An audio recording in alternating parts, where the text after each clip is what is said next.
ભાવનગર શહેરમાં મહિલા નગર સેવિકાના ઘર પાસે આતંક મચાવનાર બુટલેગરની પોલીસે કરી ધરપકડ।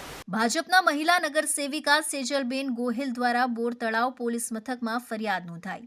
શહેરના કુંભારવાડા વિસ્તારમાં બુટલેગરો બેખૌફ બનીને સામાન્ય નાગરિક અને ભાજપના નગર સેવિકાને અવારનવાર ધમકાવી રહ્યા છે।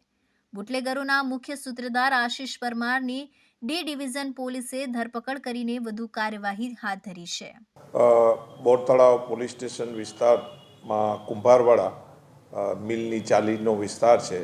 ત્યાં ફરિયાદી જે છે એના દ્વારા એક ફરિયાદ દાખલ કરેલી છે, જે અનુસંધાને જે સામેવાળા જે છે એ જ વિસ્તારમાં રહે છે અને રાતના સમયે બંને વચ્ચે બોલાચાલી થયેલ અને એ અનુસંધાને બોર તળાવ પોલીસ સ્ટેશનમાં 504-506-2ની ફરિયાદ દાખલ કરેલી છે અને આ ફરિયાદ અનુસંધાને હાલમાં તપાસ ચાલુ છે।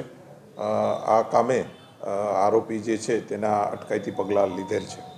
સાહેબ, જે વ્યક્તિ છે કોણ છે અને શા કારણે એના ઘરે જઈને એને ધમકી આપવાની કોશિશ કરી હતી, તપાસમાં શું બહાર આવ્યું? તપાસમાં એ છે કે બંને જે છે એ નજીકમાં જ આ જે છે મિલની ચાલી જે છે તેમાં નજીકમાં જ રહે છે અને રાતના સમયે બંને વચ્ચે બોલાચાલી થયેલી અને બોલાચાલીને અનુસંધાને જ આ ફરિયાદ દાખલ કરવામાં આવેલી છે અને ફરિયાદની તપાસ હાલમાં ચાલુ છે। સાહેબ, જે મહિલા છે એનો આક્ષેપ છે કે આ જે વિસ્તારમાં જે શખ્સ છે પોતે બુટલેગર હોય, દારૂનો ધંધો તેમજ અન્ય જે ગેરપ્રવૃત્તિ કરતો હોવાની પણ એક ફરિયાદની અંદર ઉલ્લેખ કર્યો। હા, એ જે આરોપી વિરુદ્ધ જે છે એ પ્રોહિબિશનના ગુના બોર તળાવ પોલીસ સ્ટેશનમાં દાખલ થયેલા છે।